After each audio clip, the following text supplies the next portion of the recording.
The fact is, there has never been a single study on the human safety of these products. Any implications to the contrary is a pure fabrication. Make the corporate apologists produce a single study, and they cannot. The important point is this. Among scientists, the scientific community is deeply divided as to whether these foods are safe or not. So the burden of proof is on industry. And so far, the corporations have failed to demonstrate the safety of these foods on humans through a single study. Can I assure consumers that that scientifically the benefits of genetically modified foods outweigh the risks? And I mean, I can't. How that plays out in society and in the global world that we live in, who knows? I mean, you can point to many examples in the past of science run amok.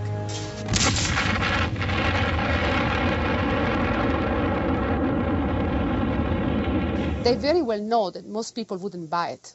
That's the reason why they refuse to put a label on it, and they just want a label that says it may contain genetically modified food. We don't want that.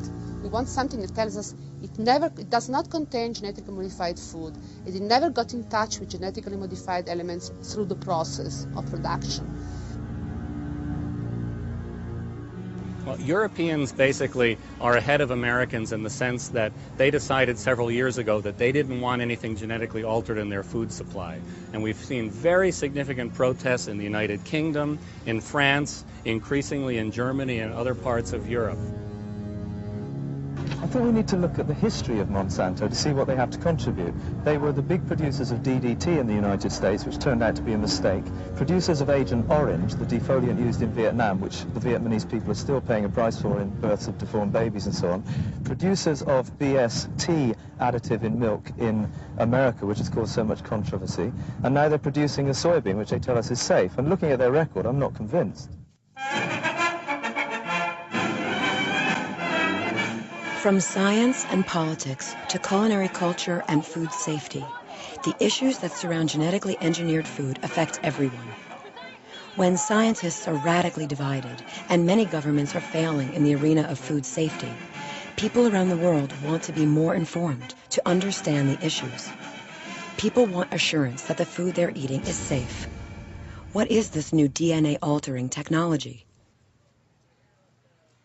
Genetic modification, that is the changing of the information that's inside of our cells. That information tells our bodies what to do. It says whether we have curly hair or straight hair, blue eyes or green eyes. All of that information is contained inside of the cell. Over thousands of years, farmers and growers have been in the process of changing the genetic information within certain crop varieties. Hybridization, a process of crossbreeding plant varieties to improve on favorable characteristics, has produced foods like larger yielding tomatoes, hardy wheat stock, and the seedless grape. So for example, corn, which is this gigantic ear now, originally looked more like a stalk of rice. And it had very hard kernels, and it wasn't very productive.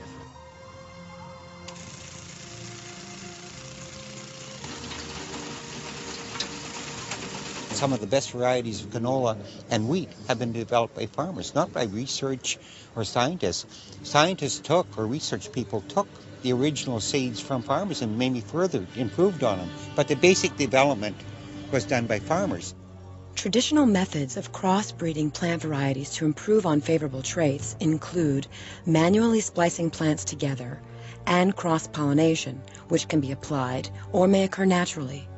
Both methods are successful only within the same species. So if we represent, for example, the information in your cell or in the cell of a wheat plant, it contains a lot of chemical units, and they're all together in a big long string. And if we represent each one of those chemical units by an alphabetic letter, it takes about 1.8 million pages to represent all that information. So it's a lot of information. When we do genetic engineering, we will move a piece of information, a gene, that's equivalent to about a half a page of information. Each of the hundreds of millions of life forms on this planet has highly complex genetic information, often the result of millions of years of evolution. For another perspective, there is less than 1% difference in the DNA that separates humans from the gorilla. Genetic engineers can now mix genes in a variety of different organisms. Some genetic experiments so far have explored mouse genes in potatoes, cow genes in soy and sugarcane, and even human genes in corn, potatoes, and rice. Genetic engineering is a radical technology that allows us to take bits of DNA and genetic traits from insects, bacteria, viruses, even humans, and bring those into our food crops. Why? Because if you can teach a tomato, for example, to produce enough flounder blood, that tomato becomes frost resistant and hence more profitable. But a fabulous application of human technology, unless you're allergic to fish or your children are allergic to fish. And we use something called a bombardment gun. It uses very small particles, very, very tiny. We coat that particle with DNA, and then we propel it at very fast speeds down a barrel, about 600 miles an hour. And some of those beads actually end up inside of a cell. And when they do, then the DNA uncoats from that bead or that bullet, and it then migrates and becomes then a heritable part. Scientists are seriously divided over this new technology. For some, like Dr. Peggy Lameau, the potential benefits that genetic engineering promises will allow science to improve on nature from the human perspective. One genetic application currently in our food is a corn plant with its own built-in pesticide. Farmers were told certain things. They were told by Monsanto, they went to a special invited meeting, that you'd have a bigger yielder, more nutritious, and most of all, less chemicals. And that really caught the eye of farmers, because a lot of farmers are very concerned with the amount of chemicals we're using. If through genetic engineering we can take that Bt gene and splice it into our corn, then our corn will produce enough built-in pesticide to make it deadly toxic to insects. And that's what we've done. Bt corn is so deadly toxic to insects that even the finest film from Bt corn kills the monarch butterfly. My concern is, what is the effect on us of eating corn with its own built-in pesticides? The problem is, nobody knows. Bacillus thuringiensis, better known as Bt, is a naturally occurring bacterium that can be found in most natural soil samples. Organic farmers have used it for years as an insect spray because when Bt exists outside the plant, it is soon broken down by the sun and is known to be harmless to humans. It is true that under circumstances of heavy pest attack, because the crop plant contains an insecticide, it's possible in the short term for farmers to make less applications of insecticide. But the key word is short term, because it's been shown that when the insecticide is present in the whole plant all of the time, insects develop resistance to it much more rapidly than they would under other circumstances. By bringing Bt into corn, it's only a matter of time before pests become Bt resistant.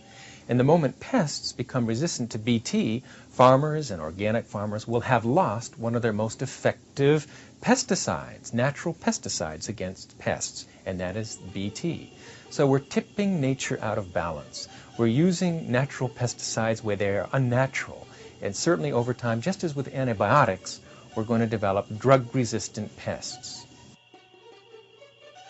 This has been a hallmark of agriculture from the very beginning. You know, we have an herbicide or we have an insecticide, we overuse it, and voila, you know, it's not useful anymore.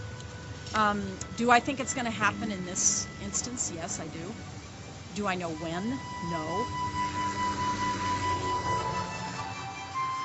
If we have plants containing Bt insecticide, and after the harvest they're decaying in the soil, they continue to release that insecticide into the soil where they can interfere with natural microorganisms that play a key role in maintaining soil fertility.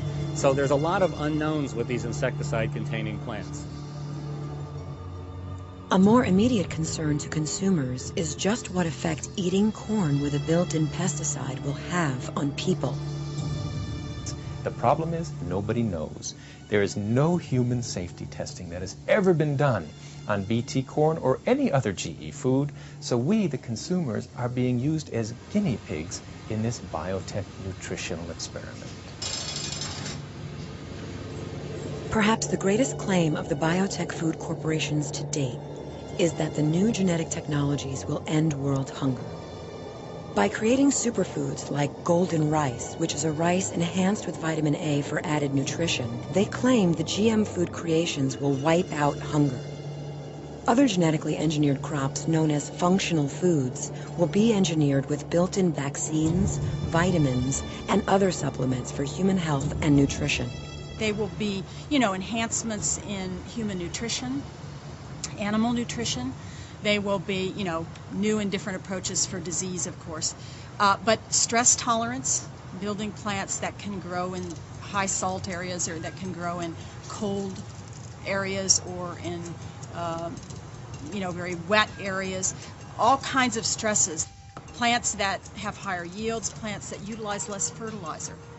A lot of this is aimed toward making the same amount of food while impacting the environment no more than we do now, or hopefully less.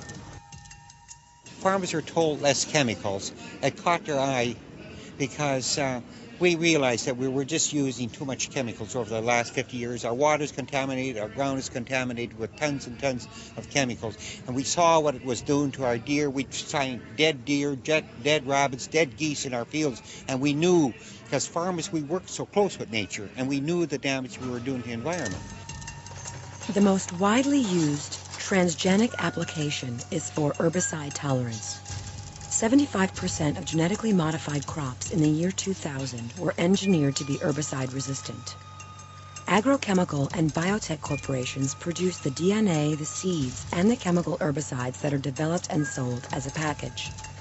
Certain transgenic varieties are designed to self-destruct if not sprayed by a complementary chemical. This is known as Terminator technology.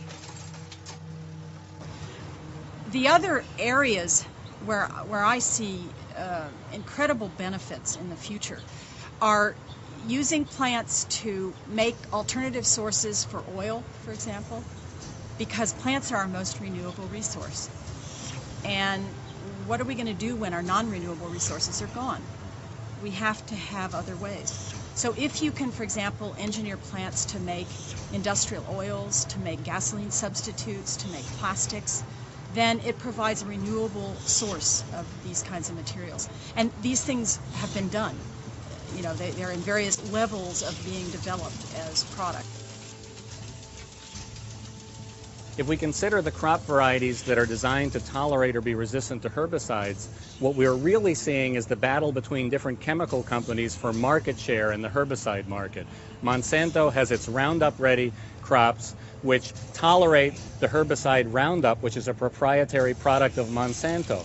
Novartis has its herbicide-resistant crops, which tolerate the herbicide that Novartis produces, and so on and so forth for each chemical company that now owns seed companies. The idea then is not to reduce pesticide use, but to get one company to capture a larger market share of the pesticide that is used. What does this all mean? It means that Monsanto would have complete control of the seed supply. Because with the seed supply, and you buy the seed, they can dictate how much you get, who gets it, how much you pay for it, and especially you have to use their chemical. And every year, if you want to grow it, you have to pay their technology charge of $15 an acre. In the year 2000, 109.2 million acres of genetically engineered crops were grown worldwide. 99% of the global total was grown in only 4 countries: the United States, Argentina, Canada, and China. The United States devoted almost 75 million acres of farmland to genetically engineered crops. We have begun a transition in our food supply from foods which are conventionally grown to foods which are genetically engineered. And genetic engineering, no matter what anyone tells you, that process is not the same as conventional growth of food. It's a man-made process, has nothing to do with the ways of nature, is very violent, and raises questions that are ethical questions, questions of health and safety. The question then is, are these things regulated? And the answer to that is absolutely. They are the most regulated foods we've ever eaten. And it's handled in the United States by 3 different agencies. The first is the United States Department of Agriculture, the second is the Food and Drug Administration, and the third is the Environmental Protection Agency. There are no regulations. They've admitted there are no regulations. Right now it is going to change. They say they're going to require a notification 120 days before they come on the market.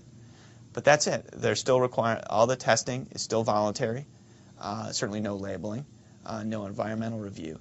So to say that these things are regulated is a joke. If you're going to use the plant for food or animal feed, then you come to FDA. Our mission is to look at the food and feed safety of foods that are made from the bioengineered crop.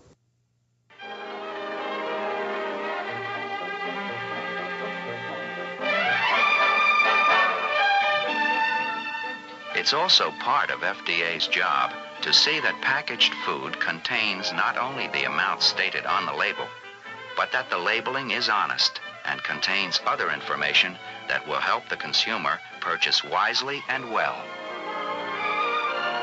Although there have been moments when she has asked herself, all these extra ingredients, chemicals I can't pronounce, coloring materials, artificial flavoring, what a complicated world we live in, and there's never enough time. If there was ever a moment when the precautionary principle of being exceedingly careful with every step one would take in changing the food supply itself, it is in the area of genetic engineering. It certainly calls for precaution at every step, but the precaution has not been here.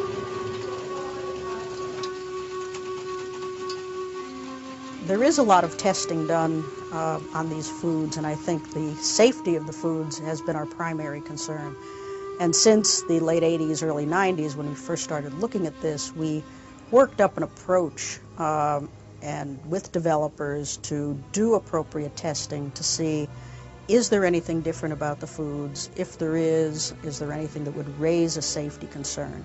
And I think we have been, for all the crops that we have seen, very concerned to be sure that they are as safe as the traditional variety to which they're compared.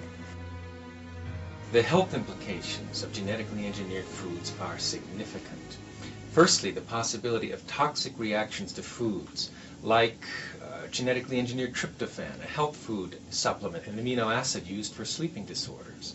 When that was genetically engineered, it turned out that the tryptophan produced by those genetically engineered bacteria was very toxic, and it claimed many lives and also incapacitated, crippled many hundreds of people. So there's a possibility of toxic reactions, of course, a high probability of allergic reactions when we're taking fish genes or dairy genes or nuts or peanuts and genetically engineering them into foods like broccoli. The FDA does have a voluntary process by which a producer can come forward and provide information, saying this is what we've looked at. These are the tests we've run. We think, there isn't going to be a problem. And the FDA can kind of look through that and decide whether there is an issue or not. It's very interesting to me that the FDA's own staff scientists have warned about unique health hazards of genetically engineered foods. And yet the FDA bureaucrats, who are political appointees, are ignoring the recommendations of their own scientists and are rushing these foods to market.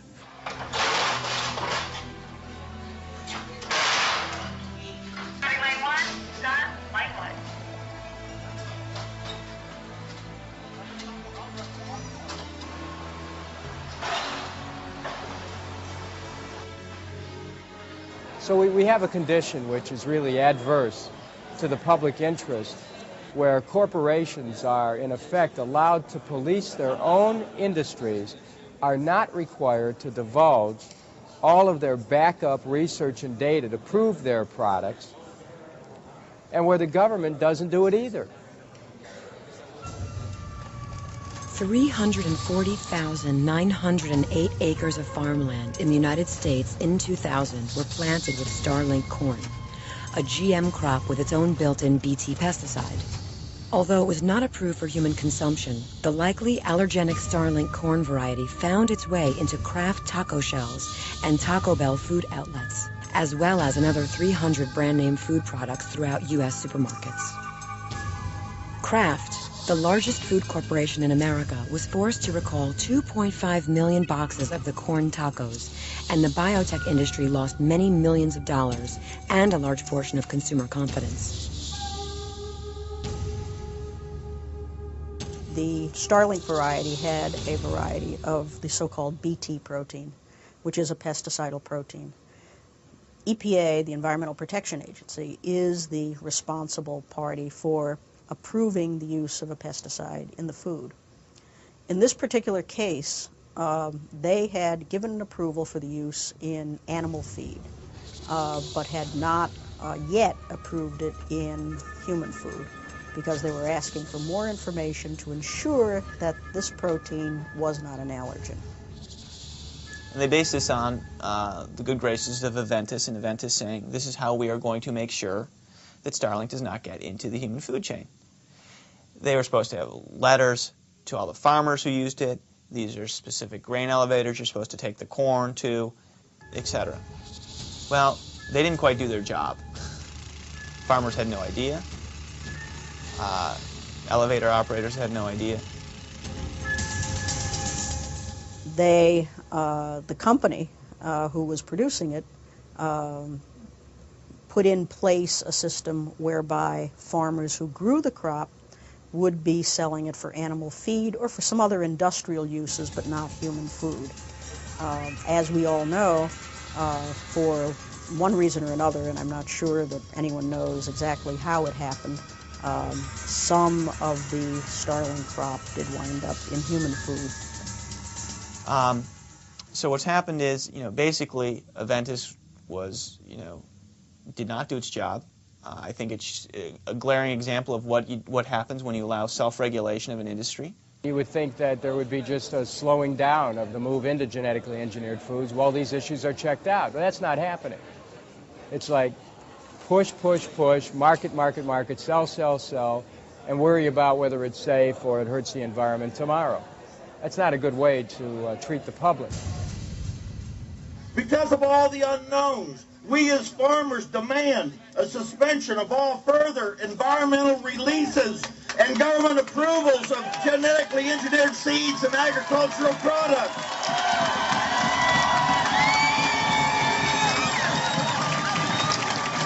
We demand an immediate, independent, and comprehensive assessment of the social, environmental, health, and economic impact of genetically engineered seeds and agricultural products.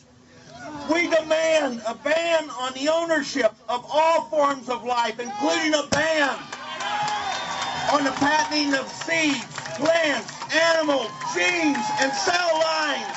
It only makes sense. Scientists are saying that the Starlink contamination could have potential allergenic effects and may show up in our food supply indefinitely.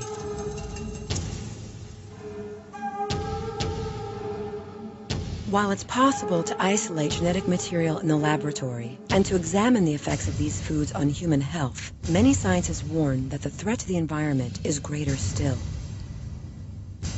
We can't contain this stuff. These are living organisms. It's not like chemical pollution. This is biological pollution. It grows, it breeds, it expands. How do you recall that? I mean, as terrible as an oil slick is, you can put a boom around where the slick happens and try to mitigate it, and hopefully it dilutes over time. There's no dilution here. Once it's out, it's out. And we've allowed it to go out without any regulation. That's ridiculous. Genetic altered canola is here forever. You cannot put a life-giving form into the environment. It's here forever.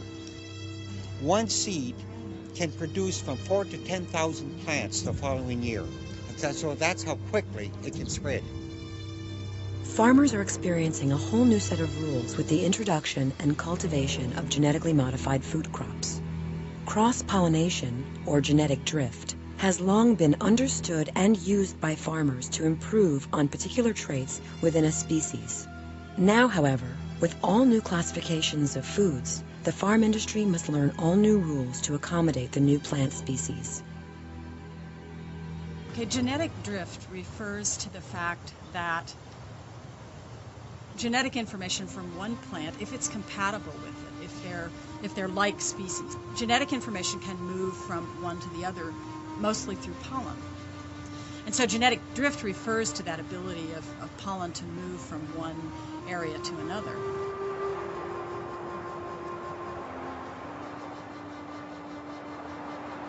We know that bees travel a mile in any direction from their hive. A mile in any direction from their hive. This is standard science. Okay. Anything that's pollinated by bees, or where bees may visit even, including squash and other kinds of crops, flowers, and anything else they come in contact with, those crops may be suspect. Gene pollution occurs much more easily than anybody ever suspected. First, it was believed that neighboring crops would more or less be safe from one another, but now we know that that gene will drift for miles, and the rapid communication of gene pollution is inevitable. That's why the organic farmers are so up in arms today. Their whole industry is threatened because of the encroachment through gene pollution of genetic engineering into their foods and crops. When I was an organic certification official in 1998, I went to an organic farmer's place in central Illinois, and he had grown 80 acres of corn, and on 3 sides of it, he fronted the highway, and then on 3 sides by this corn, there was BT, genetically modified corn, being grown next to the farmer. But I took one look at this cornfield and recognized that he was probably going to have a problem if he didn't segregate his corn harvest. This farmer divided his crop into 3 sections, starting from the outside and moving toward the center of the field. Samples were sent for testing, and the outer rows were contaminated with genetically modified corn. But if he had put all of that together, it would have been completely contaminated, and his organic corn, which was worth eventually about $4.50, would have been instead worth $1.75. With many countries in Europe and Asia rejecting GM foods, major U.S. agricultural exports of soy and corn have lost international trade value. They can't trade this stuff to Europe. I mean, they're losing, what, 200 million, 300 million, something like that a year in grain sales. If a farmer was growing genetic altered canola, and I was growing conventional canola, when you hauled it to the canola gathering station, it was all mixed together. So now Europe will not buy 1 bushel of any canola from Canada, so we've lost 25% of our sales just to Europe alone. So our price of canola has dropped in half in about a year's time. So it has tremendous economic impact. Manufacturers, processors, farmers, and handlers are all concerned about how the crops get contaminated. Is it in the field, in the trucks or the silos, or is it in the manufacturing facility? Another thing that organic farmers have to do is they have to clean out all their equipment. For instance, if my brother, say I'm an Iowa farmer, my brother helps me with my harvest every year, and he's a conventional farmer. Well, I got to tell John that he must clean out his truck, clean out his combine, clean out his auger, and clean out his field wagon before he comes and helps me. So he puts an air blower in there, compressed air, and blows the thing clean, because we can't get any contamination on this organic crop. This is mandatory in organic production. Right now, there are only 17 to 20 foods that have been genetically manipulated and marketed. But unfortunately, these include such things as soy, corn oil, canola oil, etc., that makes its way into the majority of processed foods. So as a result, at the moment, approximately 70% of the items in the grocery stores contain genetically engineered ingredients. In just 6 years, commercially grown transgenic foods have expanded to present-day proportions. In the United States, more and more farmland is being turned over to large-scale factory farms where huge tracts of land are devoted to a single crop. The number of American family farmers is dwindling as they struggle to keep up with the rapid developments in agriculture.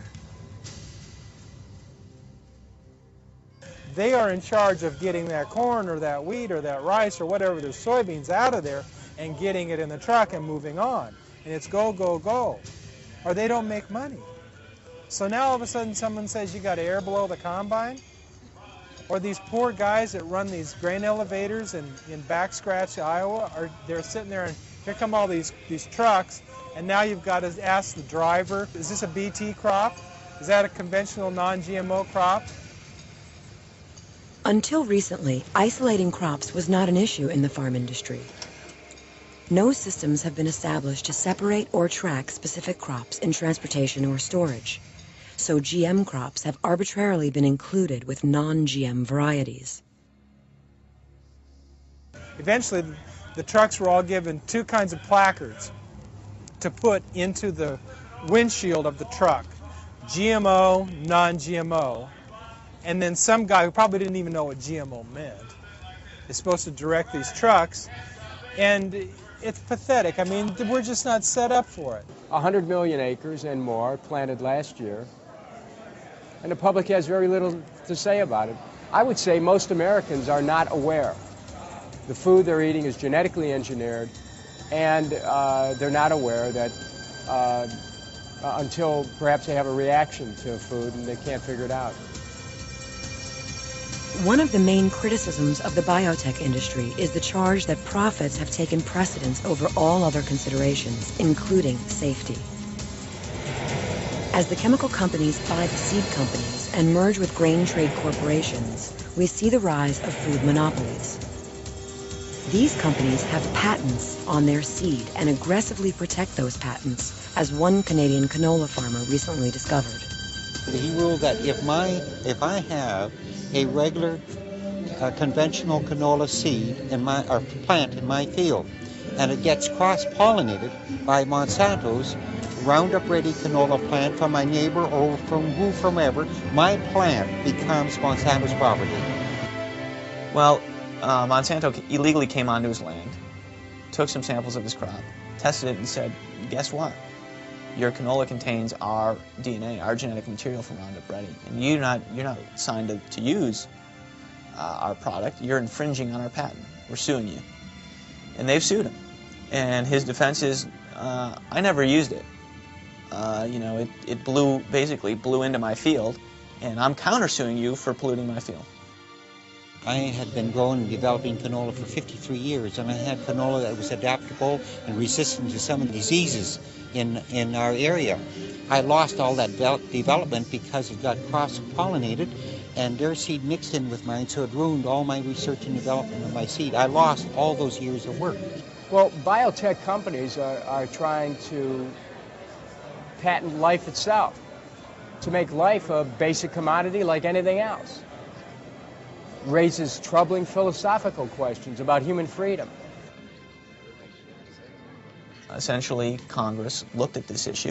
In 1968, they were debating changes to the patent laws, and one was whether you can patent sexually reproducing plants. So in 1970, Congress said, we're not going to allow the patenting of plants. We're going to create something called the Plant Variety Protection Act. That's fine, but in 1985, in a case called Ex parte Hibbard, the Patent Office, on its own, ignored the will of Congress and allowed the patenting of plants. That was not what Congress set up to do, and the Patent Office had just frankly ignored it. In reality, the whole thing is business, because the reason why they're genetically modified food is that we have patents on life. You know, they patent the tree, they patent the genetically modified agricultural product. As you know, they own not only the plant and the product, but also the seed. So they actually patent life.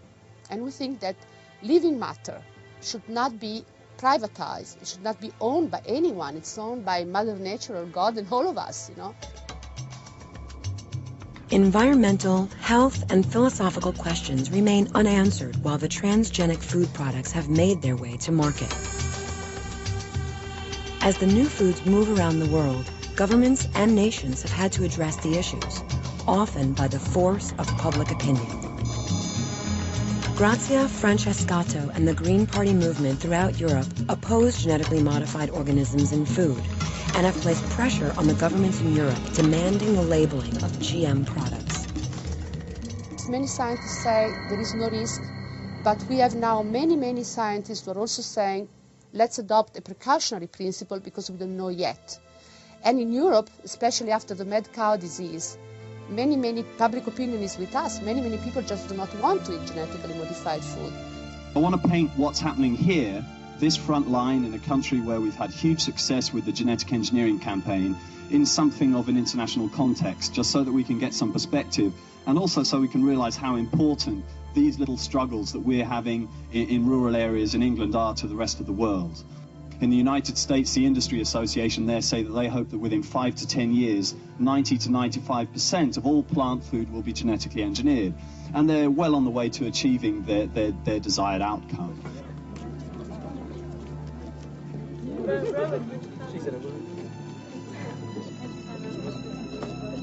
I'm here because I'm a mother and a grandmother, and basically I want GMs out of the world, not just out of Britain, but out of the world. Their power is an artifact of our acquiescence.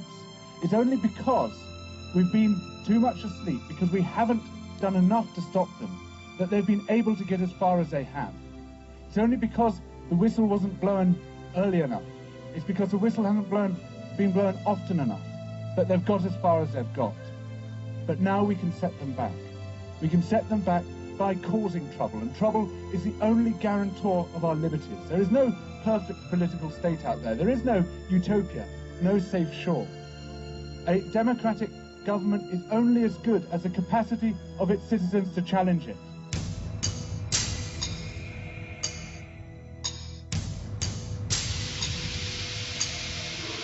The European Union, along with Japan, Australia, Russia, the Czech Republic, and South Korea, have all passed legislation that will require mandatory labeling of genetically modified foods. It's an identity issue. Our cultural identity is very much linked to food. If you go to Italy, and I hope you do so, you will find out that wherever you go, in every region, there are many different kinds of foods that have been developed through the centuries. They're traditional food. And so they have a specific value. They not only have a nutritional value, they have a cultural value. We are deeply rooted in our food, so to speak. There is a greater resistance to GM foods in Europe than there is here, or has been in the United States. And I think the precipitating factor was that there were several food safety scares in Europe. So there was the mad cow disease, and then there was the dioxin contamination. And quite frankly, the governments there really just didn't handle it very well. Food to them is a culture, and they're concerned with what they're eating. Too many people in North America feel that their food comes from a superstore. The only countries that will buy our canola right now are Mexico, the United States, and what's produced in Canada, and to a limited degree in Japan. So why grow it anymore if you cannot sell it? And that's what's happening in the United States with corn and soybeans. Billions of dollars of lost sales because people in the world don't want it. These big multinationals, like Monsanto, for instance, they say we need them to, in order to solve the problem of famine in the third world. This is not true at all, because everybody knows that we already have enough food in the world as far as production is concerned. The problem is distribution of this food. And we don't need giant multinational corporations who have no allegiance to any community, no allegiance to any country, except to control them. We don't need them to convert the genetic resources of the world, the seeds of the food, into monopoly patent intellectual property, as they call it.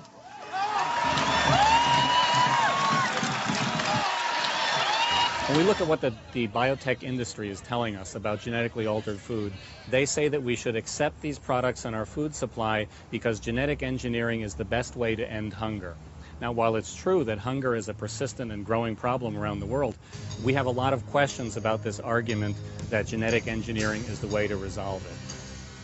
As a direct result of widespread public protests, the European Union is currently developing comprehensive laws that will regulate GMOs. food labeling is a very, very important part of the struggle, because everybody agrees, even multinationals have to agree, that at least you should have the right to choose. And in order to have the right to choose, I need to have a label that tells me whether or not I have genetically modified elements in the food I eat.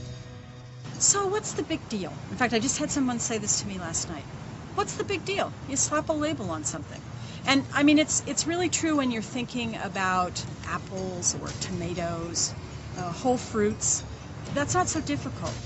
The problem comes when you start thinking about processed foods.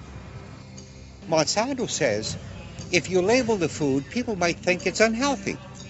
But if their GMO food is so good, they should be on top of a flagpole promoting how great it is.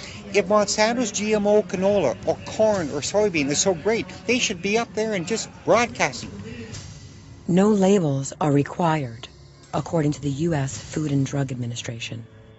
Our policy on labeling that we first expressed in 1992 was that the method of breeding, including the genetic engineering, in and of itself, per se, does not make a food substantially different from non-engineered foods in and of itself. Therefore, we have neither the authority nor do we see any scientific reason to require labeling of all bioengineered foods. The fact of genetic engineering in and of itself is not sufficient to trigger special labeling. Actually, there have been polls taken in the United States that shows that over 80% of Americans would want to have their food labeled if it was genetically engineered, but people don't know. This is really a matter of a public policy which did not involve the public. And so if people don't know, how can they protest? This is the exception to the rule about what you don't know doesn't hurt you. Okay. And in effect, what we don't know about the food which we eat can be very serious, even dangerous. The biotech industry is very concerned about labeling. They don't want people to know which foods are genetically engineered and which foods are not, because they're worried that people will choose natural foods, foods that are not genetically manipulated. And the FDA itself has become more of a mouthpiece, an agent of the biotech industry, than to the people that they were put in place to protect. If the food that's made from that crop is not different in a way that's either different in terms of consequences to the user, safety issue, or that it's different from what it's represented to be. So that if it's represented to be a tomato or a soybean, that is still true, then there's nothing about that food that would trigger mandatory labeling. Who protects the public interest on these things? The industry? I don't think so. The government? Not if the government's in bed with the corporation. Government doesn't protect the public. That's why we have to keep challenging, and the public must stand up on this and demand change. It will come. The game's not totally rigged, but it requires public involvement, public participation, public protest, public education. Unless I'm much mistaken, it's the very same Monsanto who are in there who are saying that there should not be labeling of genetically engineered food here in America. What are you scared of? Exactly why aren't you going to label them? Can you please tell us what's wrong with labeling genetically engineered food? It's very simple question.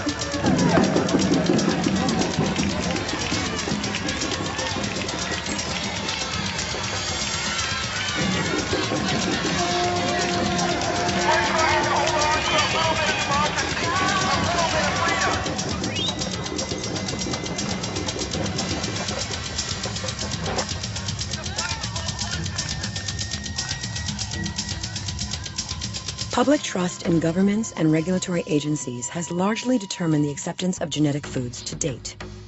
In the United States, where most consumers assume that what appears on the supermarket shelf is safe to eat, resistance to GMOs has been isolated.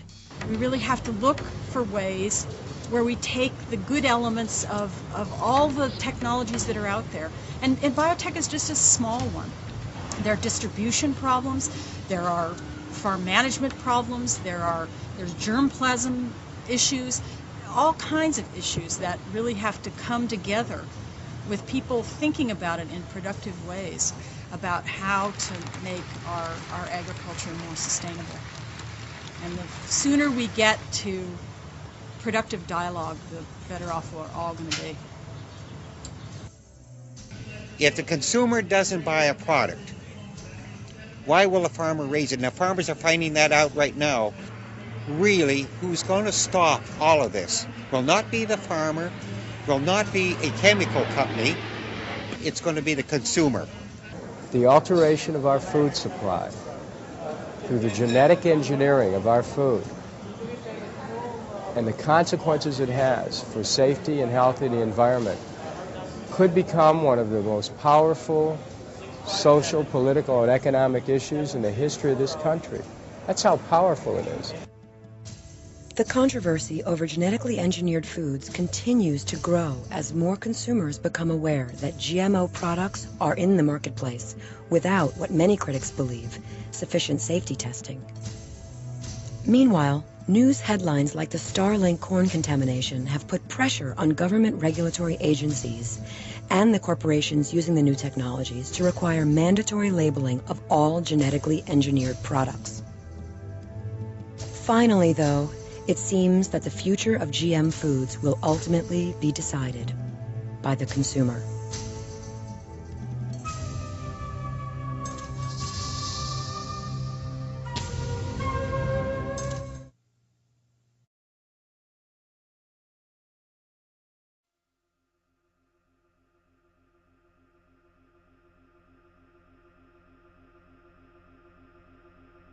Food is something very existential, and it's something very fundamental to human beings. And so people, even if they don't understand the intricacies and complications, say, of genetic engineering, they get naturally suspicious when they suspect that their food is chemically contaminated or genetically modified, and the secrecy of the corporations heightens that suspicion.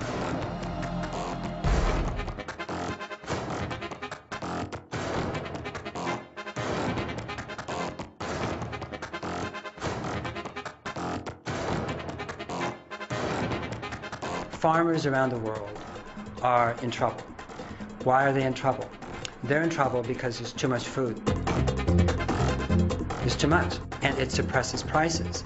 So those farmers are highly susceptible to a crop, a seed, a product that will slightly reduce their costs, even if the long-term effect is detrimental to their soil, to themselves, even to the family. And you see it in India, you see it in America, you see it in Canada, you see it in Argentina.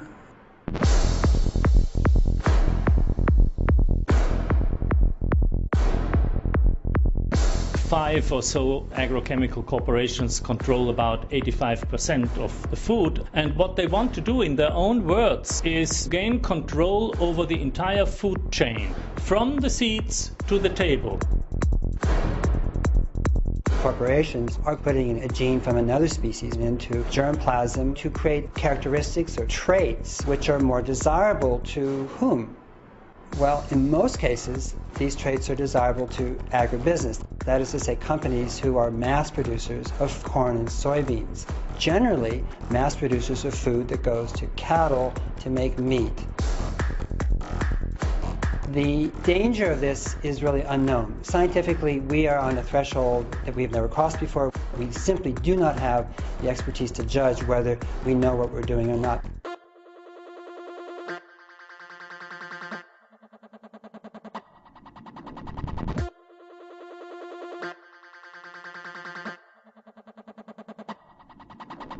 Monsanto, one of the corporate giants in this field, engineered soybeans to make them resistant to a specific pesticide.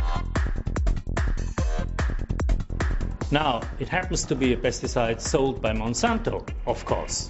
It's called Roundup, so these soybeans are Roundup ready, as they say. The purpose is not to increase the yield of soybeans, the purpose is to sell more Roundup.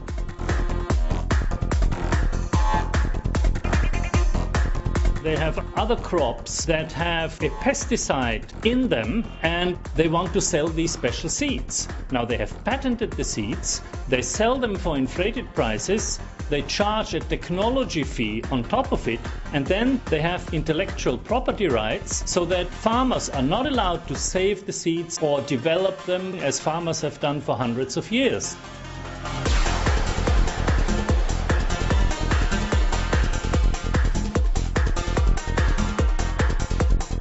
So they buy the seeds, but they don't own the seeds. They have a license to use it for 1 year.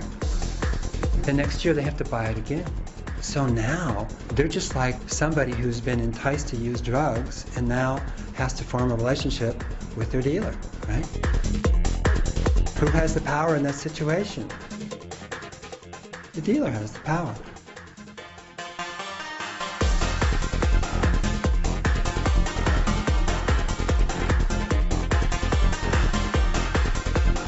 In Europe, where the anti-GM movement is much stronger, the English supermarkets have agreed not to buy GM food. So the industry now knows that neither Europe nor US is the place where they can keep this expansion on. And they're moving to Asia. And they're trying to push this technology on India by violating every rule under the sun, every environmental law that we have had, corrupting our scientific institutions, our government. And that's why I've sued them. I've got Monsanto in court, in the Supreme Court of India, because they're violating our laws. Hunger is not a technological problem. The world produces enough food. So you may ask, why are there so many hungry people? Well, they're hungry people because the food is not distributed to them, it is not offered to them.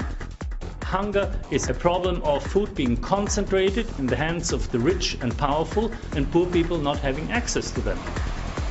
Well, GM food is going to perpetuate that. In fact, it's going to make it worse. It's going to increase poverty, it's going to increase hunger. So it is not a strategy to produce more food, it is a strategy to undermine small farmers' livelihoods, create ecological risks and create health risks. India can do without all this. Life has evolved for over 3 billion years, and there is a wisdom in the organization of natural living systems, of ecosystems, living organisms, that we should take to heart. We have never had a worldwide famine, and there's no reason to. But should we follow what these companies are proposing, it'd be very easy, because if the characteristics or if the traits in these seeds should fail catastrophically, they will fail worldwide.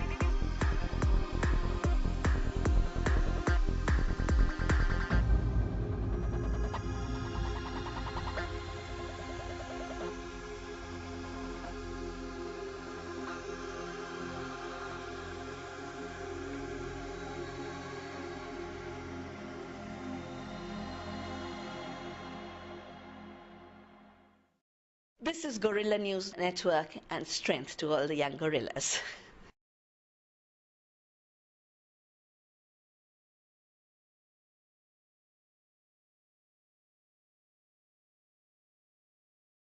Your cell or in the cell of a wheat plant. It contains a lot of chemical units, and they're all together in a big long string.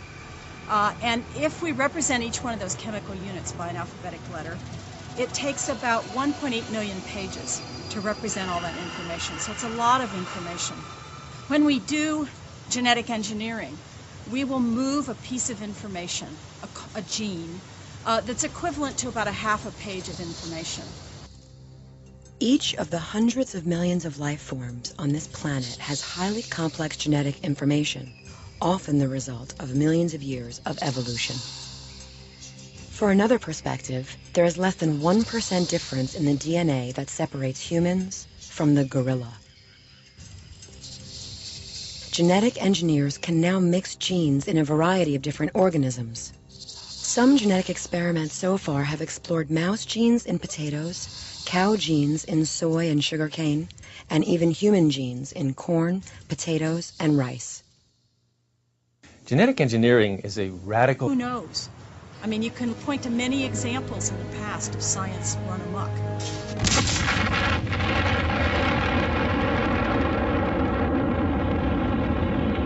They very well know that most people wouldn't buy it. That's the reason why they refuse to put a label on it, and they just want a label that says it may contain genetically modified food. We don't want that. We want something that tells us it does not contain genetically modified food. It never got in touch with genetically modified elements through the process of production. Well, Europeans basically are ahead of Americans in the sense that they decided several years ago that they didn't want anything genetically altered in their food supply. And we've seen very significant protests in the United Kingdom, in France, increasingly in Germany and other parts of Europe. I think we need to look at the history of Monsanto to see what they have to contribute. They were the big producers of DDT in the United States, which turned out to be a mistake. Producers of Agent Orange, the defoliant used in Vietnam, which the Vietnamese people are still paying a price for in births of deformed babies and so on. Producers of BST. A process of crossbreeding plant varieties to improve on favorable characteristics has produced foods like larger yielding tomatoes, hardy wheat stock, and the seedless grape. So for example, corn, which is this gigantic ear now, originally looked more like a stalk of rice. And it had very hard kernels, and it wasn't very productive.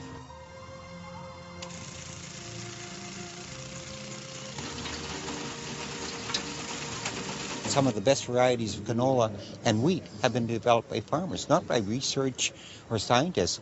Scientists took, or research people took, the original seeds from farmers and maybe further improved on them. But the basic development was done by farmers. Traditional methods of crossbreeding plant varieties to improve on favorable traits include manually splicing plants together and cross-pollination, which can be applied or may occur naturally. Both methods are successful only within the same species. So if we represent, for example, the information in Additive in milk in America, which has caused so much controversy, and now they're producing a soybean, which they tell us is safe. And looking at their record, I'm not convinced.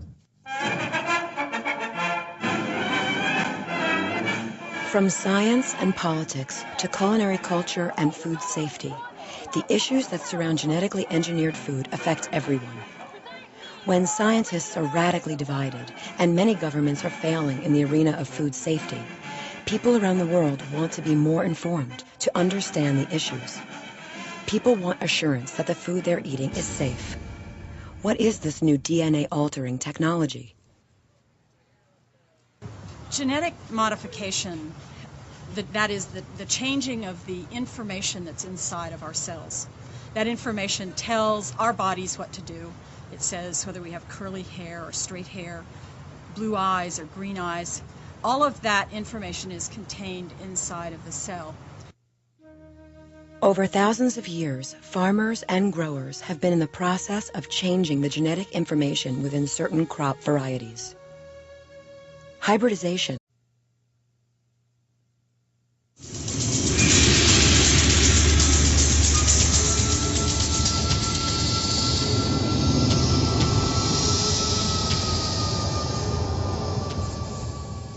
The fact is, there has never been a single study on the human safety of these products. Any implications to the contrary is a pure fabrication. Make the corporate apologists produce a single study, and they cannot. The important point is this: among scientists, the scientific community is deeply divided as to whether these foods are safe or not. So the burden of proof is on industry. And so far, the corporations have failed to demonstrate the safety of these foods on humans through a single study. Can I assure consumers that that scientifically the benefits of genetically modified foods outweigh the risks? And I mean, I can't. How that plays out in society and in the global world that we live in,